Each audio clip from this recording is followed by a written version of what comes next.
Hi everyone, hope you enjoyed your break. We still have half of the Hodgeheg left to read. We are up to chapter 6, and today's session I'm going to read that to you. Now, as before, what I want you to do the first time is just listen to the story. Then you can start the video over and take notes. Make notes about what happened in chapter 6. Before we start, look back over your notes from before and just remind yourself what happened in chapter 1, 2, 3, 4, 5. What has happened in the story so far?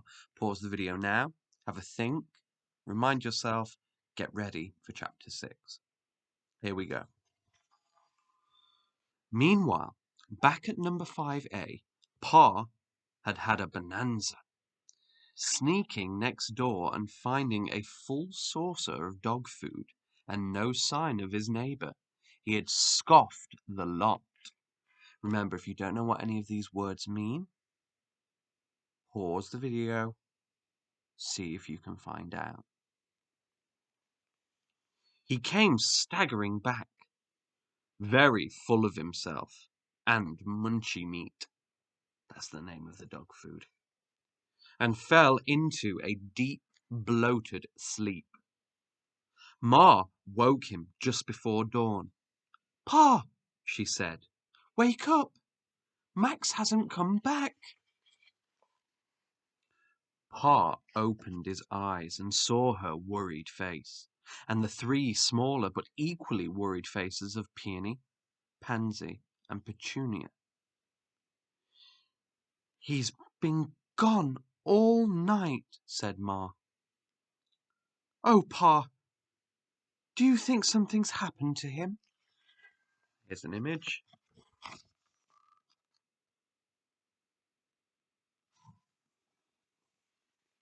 Pa got to his feet.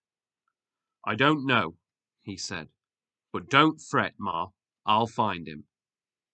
"But he could be anywhere. How are you going to know where to look?" Before Pa could answer, he heard a strange voice coming from the hedge that divided 5A and 5B. "Excuse me," said the strange voice, and out poked the head of their neighbor. Pa bristled, his spine standing on end. "It's that munchy meat," he thought. "He's found his empty saucer, and he's going to cut up rough about it. Well, I can play rough too.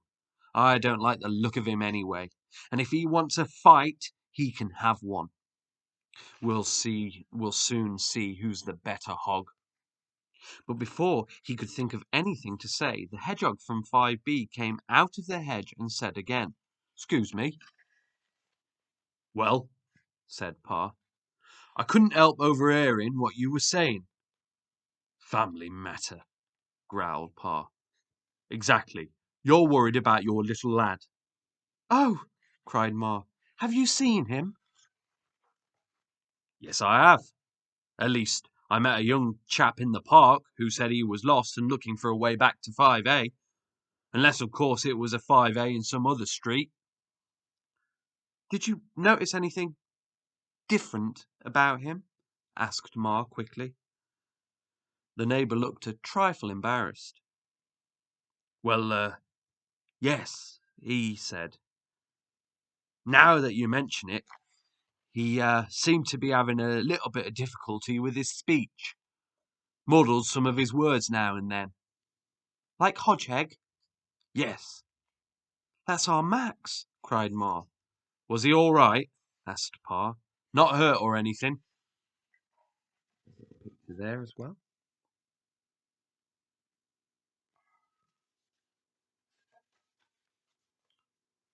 "No, he was fine.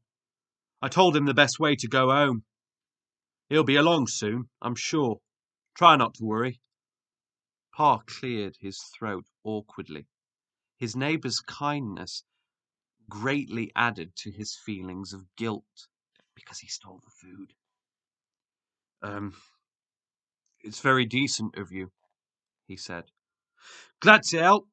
That's what neighbors are for." "Can we offer you something?" said Ma. Some bread and milk? Oh, no thanks, said the neighbour. I had a pretty good night's hunting in the park. Just as well, because when I got home, I found that something had eaten all my munchy meat. He looked directly at Pa, and his eyes were twinkling. It was a cat, I expect, he said, and back through the hedge he went. Wasn't that nice of him? Said Ma, and Peony, Pansy, and Petunia chanted, Nice, nice, nice. Pa grunted. A part of him thought that he should confess his sin to his neighbour, but then another part of him, for he was very worldly wise, thought that that least said was soonest mended. There we go, another little picture of the hedgehogs. Life was full of headaches without inviting any extra ones. The same thought occurred to Max when at last he came to his senses. The door of the telephone booth had knocked him out cold, and the neighbour from 5B had not noticed the still small figure as he hurried to cross the deserted street before the morning rush hour began. Oh, thought Max, has any hedgehog ever had a more horrible headache? The last bang I got made me talk a bit funny, and I expect this one's made things even worse. I'd better try saying something. Oh, said Max, has any hedgehog ever had a more horrible headache? Max considered this. It sounded fine. Suddenly, he felt fine. Even the ache already felt much less. My name, he said softly, is Victor Maximilian St. George, and, he said more loudly, I have 3 sisters called Peony, Pansy, and Petunia, and I live with Pa and Ma at number 5A, and, he shouted at the top of his voice, I am a very lucky hedgehog! And without thinking, without listening, without a single glance to the left or to the right, he dashed across the street, straight in front of the first of that morning's vehicles, the milk van. The noise that followed was enough to wake the whole street. First, there was a screech as the milkman braked and swerved, and then came the shattering sound of dozens and dozens of bottles smashing. Lastly came the sound of the milkman's voice, cursing every hedgehog ever born, as he danced with rage in a sea of gold top and silver top, of semi-skimmed and skimmed, of orange squash and grapefruit juice and fresh farm eggs. Ma and Pa had sent the girls to bed and were waiting up in the growing light of dawn. They were crouching side by side listening, when suddenly the dreadful racket burst upon their ears. Sounds like something's got run over, said Pa heavily. Brace yourself, old lady. It could be our Max. Ma buried her head and rolled herself into a ball of misery. At that moment, they heard a cheery voice. This is the mess from the milk float falling over. Oh dear. The milkman doesn't look very happy, does he?